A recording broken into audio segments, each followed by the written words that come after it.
নিজের বাস্তব জীবনের অভিজ্ঞতা দিয়ে লেখা ছোট্ট একটি ছড়া। মা। দুপুর ৩:১৫। চিচি আওয়াজে মৃত্যু যন্ত্রণা থেকে নতুন জন্ম পেলাম। আমি নারী, আমি সব পারি। যখন আমাকে বেডে দিয়েছিল তখন আমার মনে একটাই কথা হচ্ছিল, তুমি খুশি হয়েছো তো? সে বলেছিল, হয়েছি গো হয়েছি। তাহলে আর কি, শান্তি। বাকি কিছু রইল কি অশান্তির? যত নষ্টের গোড়া তো তুমি। কর করে ১৫,০০০ টাকা গুনে দিয়েছি যে আমি। টের পেয়েছো কি তুমি? দিব্যি তো বেরিয়ে এলে হাসি মুখে। তাহলে বলতেই হয় রেখেছি কতটা সুখে। ওই তো মাত্র ৬৬টা সেলাই। সেই বাহানায় কাজকর্মের নেই কোনো বালাই। আর ইঞ্জেকশন সে আর কটা, মেরে কেটে ৭০ কি ৮০টা। সকাল বিকাল দুপুর শুধু খাই খাই, তা মেটানোই বেড়েছি যে আমার দায়। কাজের মধ্যে ওই তো জল তোলা ৭-৮ গামলা, তাতে তো বেড়েছে আমার ঝামেলা। কাশছো তো ছেলের ওই কটা কানি, তাও আবার বেড়েছে তোমার প্যানপ্যানানি। তুমি কেড়েছো আমার সম্মান। পুত্র যদি জন্ম দিতে মায়ের কাছে বাড়তো আমার মান। তাও যদি বুঝতাম রাধ্যে হতো রকমারি, কোনো রকমে দিন চলছে নেড়ে চেড়ে ভাতের হাঁড়ি।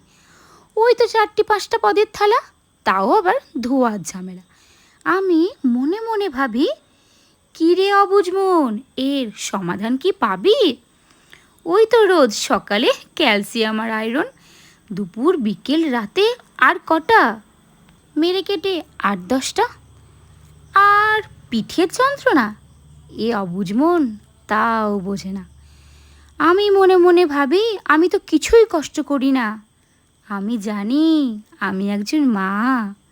রাত্রি জাগতে আমার বেশ লাগে ভালো। আমার কোল জুড়ে এসেছে আমার জীবনের আলো। আমি নই ব্যর্থ, আমি কর্মঠ, আমি নারী, আমি মানুষ সৃষ্টি করতে পারি। আমার এই ছোট্ট ছড়াটা আপনাদের কেমন লাগলো সেটা আমাকে অবশ্যই কমেন্টে জানাবেন। একটা মা যার কোনো সংজ্ঞা হয় না, সেটা যদি মা না হতাম তাহলে হয়তো কোনো দিনই নিজের অভিজ্ঞতা আর অনুভূতিটা আপনাদের সাথে শেয়ার করতে পারতাম না। আমরা ছোট থেকেই দেখে এসেছি আমাদের মায়েদের যুদ্ধ, আমাদেরকে নিয়ে ছোট থেকে বড় করা, তাদেরকে জীবনে প্রতিষ্ঠিত করানোর পিছনে একটা মায়ের যে অক্লান্ত পরিশ্রম, জীবন সবটা দিয়ে একটা মা তার সন্তানকে বড় করার চেষ্টা করে। একটা মা যদি কন্যা সন্তান জন্ম দেয়, সমাজ তাকে ঠিক ৮ চোখে দেখে। আর সেই মা যদি পুত্র সন্তান জন্ম দেয়, তাহলে সমাজ বা এই সাধুবাদ দেয়। কিন্তু আমি যেমন একটা মা, পাড়ার অন্ধকার গলিতে দাঁড় করানো মেয়েটাও কিন্তু একটা মা। মা তো মাই, যার কোনো সংজ্ঞা হয় না, কোনো বিকল্প হয় না। থ্যাংক ইউ, ভালো থাকবেন।